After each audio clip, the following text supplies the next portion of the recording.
one. We're here at 500 Newfield Avenue, Newfield Terrace Apartments. I'm just going to walk you through the building real quick. We have 4 floors in the front here, 5 from the back. It's ordinary construction, so there's a lot of wood framing, especially in between the floors. There's a lot of void spaces where fire can move in between the floors here, so it's really important to try to contain a fire to the apartment of origin. The building is partially sprinklered, and it's fully alarmed. All the hallways are alarmed, the downstairs. I believe the individual apartments only have their own local smoke detectors. The Knox box is in the front foyer. This front door is usually open. You can get right into the Knox box, and you have the alarm panel there as well. I'll put a picture of that in right after this. Here on the front left of the building, A side on the left, is the fire department connection.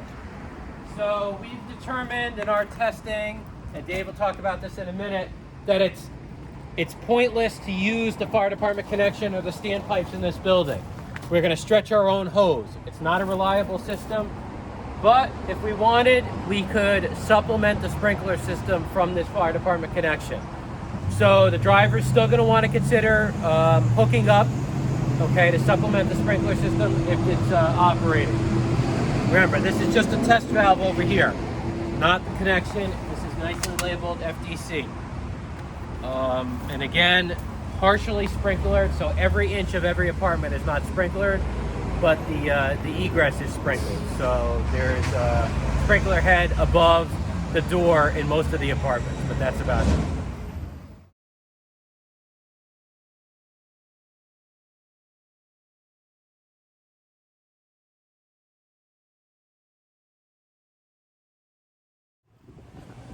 What we've determined after looking at the maintenance history and measuring this building is if we had a fire in this building, the standpipe is kind of useless to us in the sense that after speaking to the building maintenance super, this system hasn't been inspected really or maintained basically since it's been installed.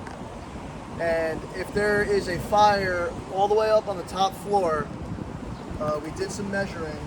We had the rig parked right on Newfield Avenue. The back end of the rig was right by that stop sign. And we took a rope, 250-foot piece of rope, tied it onto the discharge.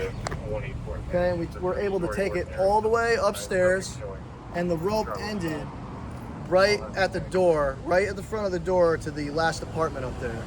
So what we determined is if we stretch 300 feet off of the back, for anything on the top floor, we'll be able to clear any apartment on the top floor and have our working length right at the door.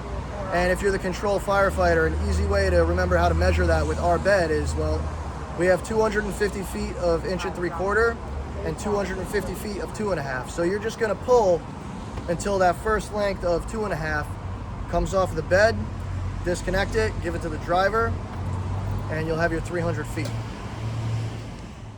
Another thing that we have on engine 43 underneath the back seat is a bleach bottle with 50 feet of rope in it.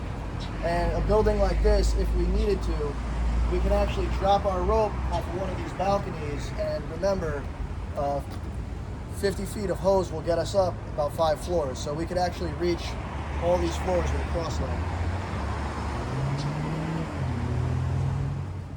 Okay, we're now in the back of the building where we have 5 clear floors from ground level. 1, 2, 3, 4, 5. Another thing to consider at this building is if we get a first or second floor fire on a low floor, that smoke and that heat is going to be going up. And when we've come here for fire alarms, a lot of times there's not that many people out front. So we have to consider that there's still people in their apartments. They could shelter in place, but I guarantee you that they're going to find their way onto these balconies on all the different sides of the building. So we have balconies here, we have balconies here on the C side, on the other side, and in the front that we saw earlier. So here during the day, there's a good amount of room, definitely to get 45 into the parking lot.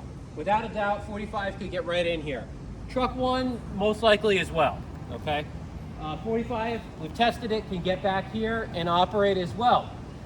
So we need to consider that we may need to use a bucket or multiple buckets or multiple ladder companies to grab people off of these balconies if they can't get down via the common hallway.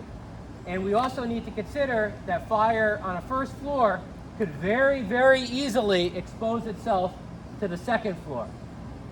And one of the reasons that those sprinklers are in place is if that happens, hopefully it keeps the fire in the apartment that it's exposed to and allows other people on the floor to exit the building through the center stairs. But nothing is a guarantee. It depends on how much fire we have. But again, good amount of room back here, and we could definitely work tower ladders back here. And there's probably going to be enough work, especially at night, for 45 and truck 1 and maybe even another aerial plus ground ladder. A lot of balconies, people are going to flee to these balconies.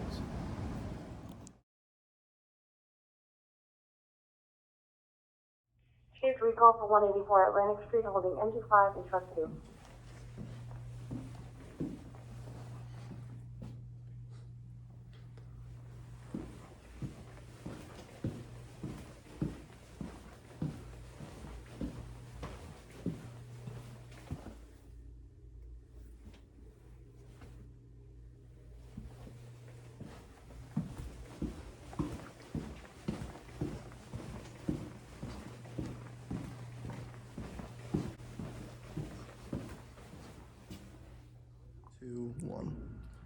Okay, we're down in the lower level. We came in through this side door, which is actually the Delta side, closest to the firehouse, okay, on Oak Lawn Avenue. This is the basement area. We have a couple target hazards down here. Number one is this cell phone equipment room, which we don't have access to. We think we may have a key for the purge. We don't want to test it. This room, we're only going to worry about getting in is if we have an indication that there's some kind of a fire in here. There is a suppression system in this room that should extinguish any kind of a problem with the cell phone equipment. So that's kind of that. And you can see this equipment goes up the side of the building to the roof. Now, the rest of the lower level, basement level, we have access to the elevator room straight down that door. The compactor room, the trash chute room, and then here we have the electrical room where the main fire alarm panel is. We do have a key to this door that works, and in here we have our main fire alarm panel, which is pretty much identical to what's upstairs, so you probably will not need to come down here. Also, behind you here, we have meters for the building, okay, and then meters for Verizon, and they have a generator on the roof. There's a good amount of stuff on the roof upstairs here. So that's the Verizon meter right there. Okay, we're still in the basement level of 500 Newfield Avenue. Actually, right there is the door that goes to the office side, which we did not have a key for, but it does open from this side, so we'd want to chalk that open. You can see we looked at this area earlier in the video. Now back here, stairs up to the lobby. This is stairs up to the lobby and how you're probably going to get down here to the basement level. So say we need to go to the elevator room, which has been kind of a frequent call here. I'm going to come into this lower level lobby, go through here, and here's our elevator room. So we'll look at how to get in there in a minute. We have a standpipe here. Again, no need to use it. Forget it's here. We're going to stretch hose off the engine. We have the elevator itself. And then this is the garbage room that we're going to need a key for. That's an area that we've had an issue before. And this is just storage in here. Okay.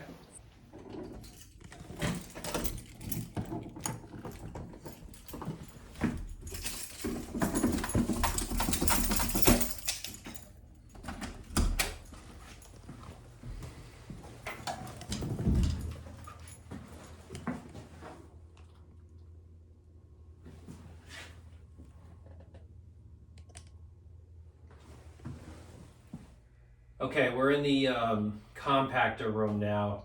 We're not sure if they actually use this compactor anymore or not, but the room is all the way in the back here, past the elevator room. We did have an incident here years ago where the sprinkler head in the compactor went off and filled this whole area with water. There should be a sprinkler head at the top of the trash chute as well. There may even be some along the way on each floor. I'm not really sure. It looks like a heat detector in here. You can see a little piece of metal in there that'll melt when it gets to a certain temperature. Otherwise, it's just storage, mechanical stuff, and definitely potential for a fire in here. There's a lot of stuff going on. But this area is in the basement and the lower level rear of the building.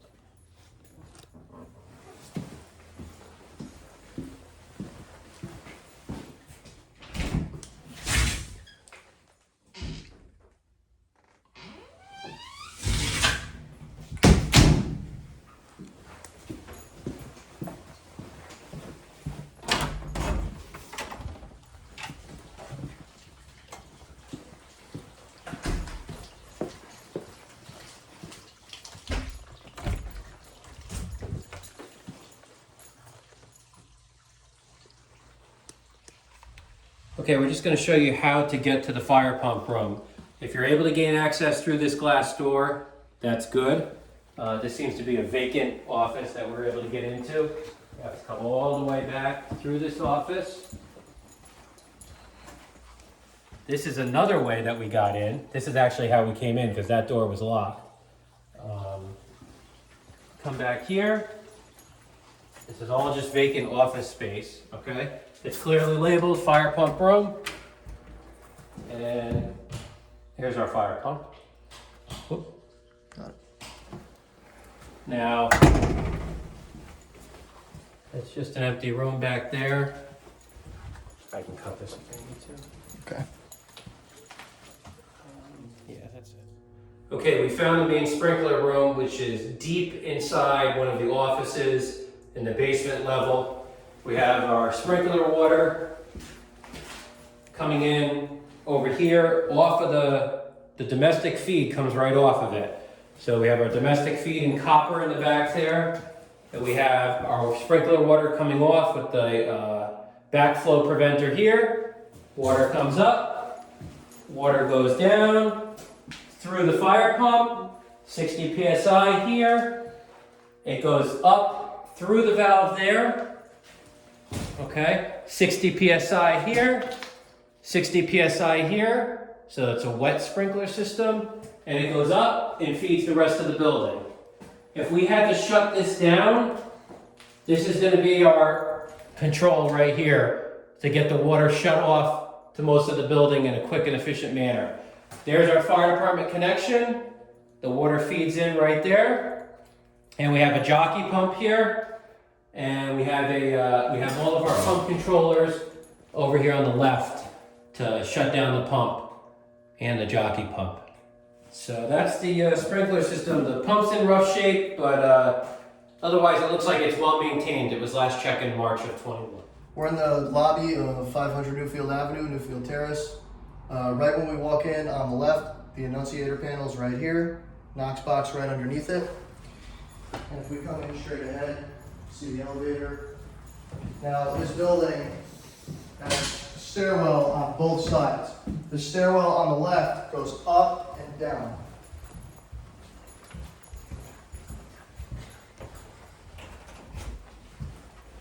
So here's our stairs going up and stairs going down. What's important to know here is this is the only stairwell that goes down into the basement, okay?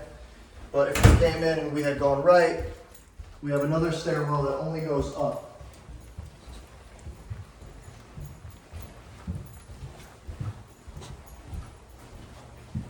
So here's our other stairwell just going up.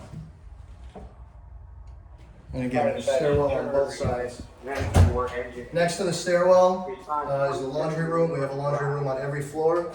So another room where you might have a problem in a dryer fire or something like that. They can get the hallway smoked out really good. And that's really all we have on this floor. Respond 26.